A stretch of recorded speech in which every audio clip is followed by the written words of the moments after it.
امتی جب نبی پر درود پڑھتا ہے تو میرے آقا اس امتی کو کیسے نوازتے ہیں، اس بات کو اس روایت سے سمجھیے۔ امام شمس الدین سخاوی رحمت اللہ تعالی علیہ اپنی کتاب القول البدیع میں اس روایت کو نقل کرتے ہیں کہ بغداد میں ایک بزرگ تھے جن کا نام ابو بکر بن محمد تھا۔ یہ اس زمانے کے ایک بہت بڑے ولی کامل حضرت سیدنا ابو بکر بن مجاہد رحمت اللہ تعالی علیہ کے بارگاہ میں حاضر ہوئے، اور اس زمانے کے ایک مجذوب ولی تھے جس کا نام حضرت ابو بکر شبلی رحمت اللہ تعالی علیہ تھا۔ تینوں بزرگوں کے نام ابو بکر، جو اس روایت کے راوی ہیں ان کا نام ابو بکر بن محمد، جو اپنے زمانے کے بہت بڑے عالم،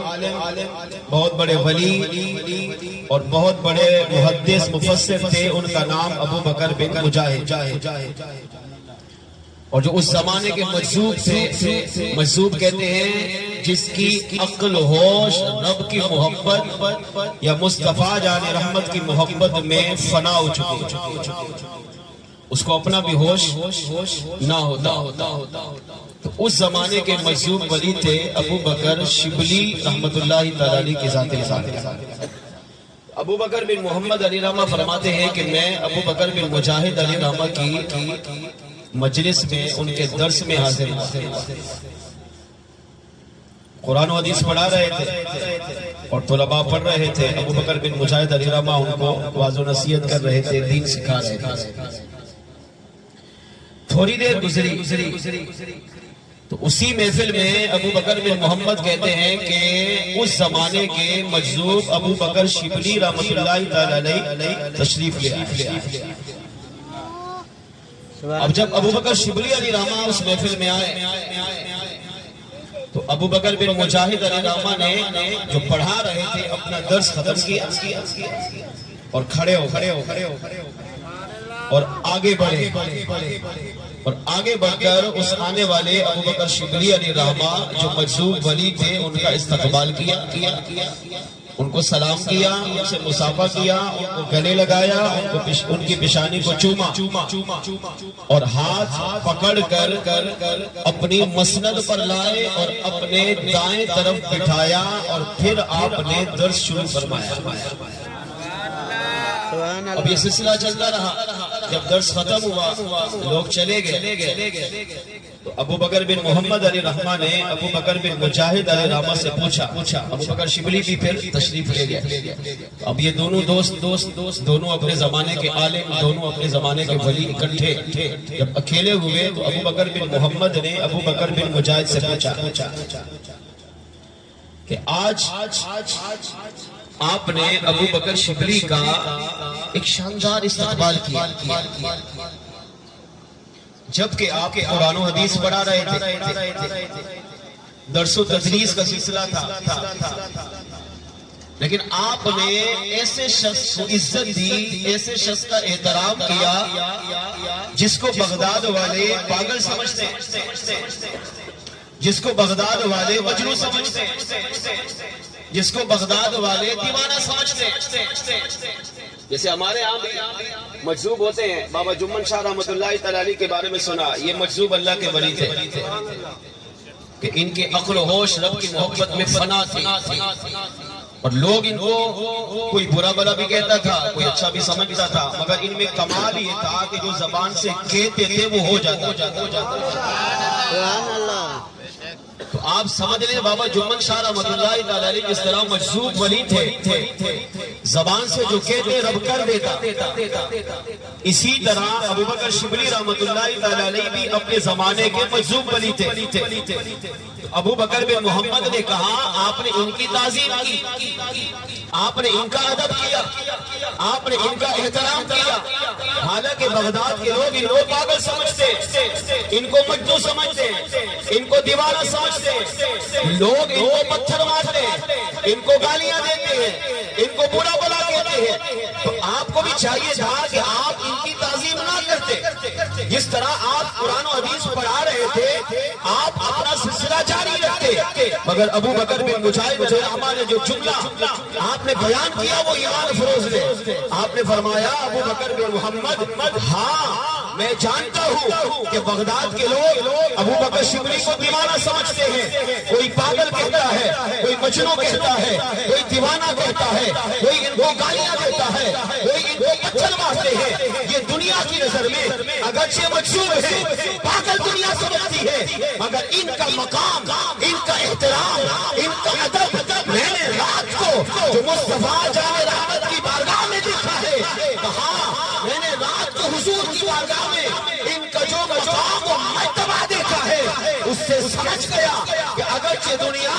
ان کو پاگل و مجنون سمجھتی ہے، مگر آقا صلی اللہ علیہ وسلم کی بارگاہ میں انتہائی مقبول اور محبوب بن چکے۔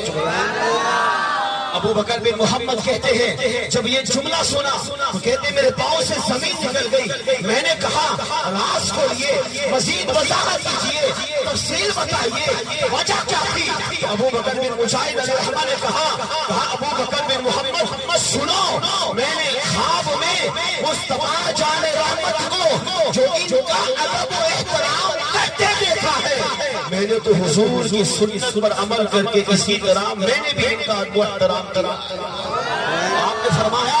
میں بھی ان کو دیوانہ سمجھتا تھا، مجنون سمجھتا تھا، پہلے ان کی اتنی زیادہ تعظیم نہیں کرتا تھا، مگر رات کو سویا، سر کی آنکھ بند ہوئی، دل کی آنکھ کھلی، عالم خواب میں پہنچا، کیا دیکھتا ہوں؟ مسجد نبی کا منظر ہے، مصطفیٰ جان رحمت منبر پر تشریف فرما ہے، وہاں انبیاء بھی ہیں، وہاں صحابہ بھی ہیں، وہاں اولیاء بھی ہیں، میرے آقا ان انبیاء اولیاء کے درمیان گفتگو فرما رہے ہیں، اتنے میں اس محفل میں میں بھی حاضر ہوا، میں بھی بیٹھ کر حضور کا دیدار کرتا رہا، انبیاء اولیاء کا دیدار کرتا رہا، تھوڑی دیر گزری، میں نے دیکھا حضور کی اسی محفل میں ابو بکر شبلی پہ آئے۔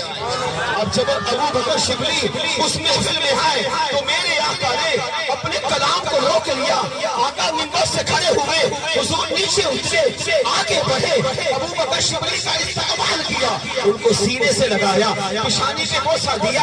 ہاتھ پکڑا، اپنے قریب لائے، حضور نے اپنی مسجد کے قریب بٹھایا، پھر حضور اپنی وعدہ نصیحت کرتے رہے، انبیاء اولیاء سے گفتگو کرتے رہے۔ ابو بکر بن مجاہد کہتے ہیں جب محفل ختم ہوئی میں حضور کی بارگاہ میں آگے بڑھا، عرض کیا یا رسول اللہ صلی اللہ علیہ وسلم، لوگ ابو بکر شبلی کو دیوانہ سمجھتے ہیں، پاگل سمجھتے ہیں، مجنون سمجھتے ہیں، مگر آپ ان کا اتنا ادب کر رہے ہیں، اتنا احترام کیا، ان کا استقبال کیا، ان کو سینے سے لگایا، پیشانی پر بوسہ دیا، یا رسول اللہ یہ تو بتائیے ابو بکر شبلی عمل کون سمجھتے ہیں؟ تو میرے غیب دان آقا، وہ آقا جو امتی کے حال کو جانتے ہیں، جو امتی کے دل کی کیفیت کو جانتے ہیں، جو امتی کے اعمال کو جانتے ہیں، میرے آقا علیہ السلام نے غیب کی خبر دیتے ہوئے ارشاد فرمایا جس کا مفہوم یہ تھا، کہا ابو بکر بن مجاہد ہاں دنیا انہیں پاگل کہتی ہے، مجنون کہتی ہے، دیوانہ سمجھتی ہے، مگر میری بارگاہ میں ان کا مقام و مرتبہ بہت عرفہ و اعلیٰ ہے، اور اس کی وجہ یہ ہے کہ ہر نماز کے بعد یہ قرآن کریم کی ایک سورت ایک آیت کی تلاوت کرتے ہیں، لقد جاءکم رسول من انفسکم عزیز علیہ ما عنتم حریص علیکم بالمؤمنین رؤوف رحیم۔ یہ آیت بھی پڑھتے ہیں اور اس آیت کے پڑھنے کے بعد صلی اللہ علیہ یا رسول اللہ، اور میری بارگاہ میں 3 مرتبہ صلاۃ و سلام کا نذرانہ بھی پیش کرتے ہیں۔ فرمایا ہر نماز کے بعد یہ آیت کریمہ جس میں اللہ نے میری شان بیان کی ہے یہ بھی پڑھتے ہیں، اور ہر نماز کے بعد میری ذات پر 3 مرتبہ صلاۃ و سلام کا نذرانہ بھی پیش کرتے ہیں۔ ان کا یہ عمل میری بارگاہ میں اتنا مقبول و محبوب بن چکا ہے، اس کی وجہ سے میں نے بھی ابو بکر شبلی کو اپنی بارگاہ میں قبول فرمایا۔ ابو بکر بن محمد ہاں میں بھی ان کو دیوانہ سمجھتا تھا، مگر آج جو میں نے تعظیم کی اسی طرح خواب میں آقا کو ان کا ادب و احترام کرتے ہوئے دیکھا۔ اب آپ سوچیں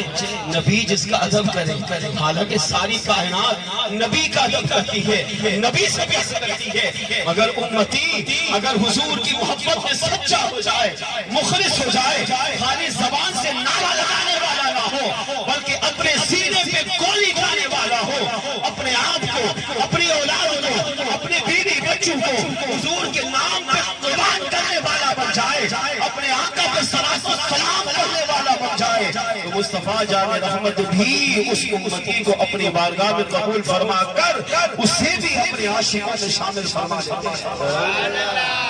میں اور آپ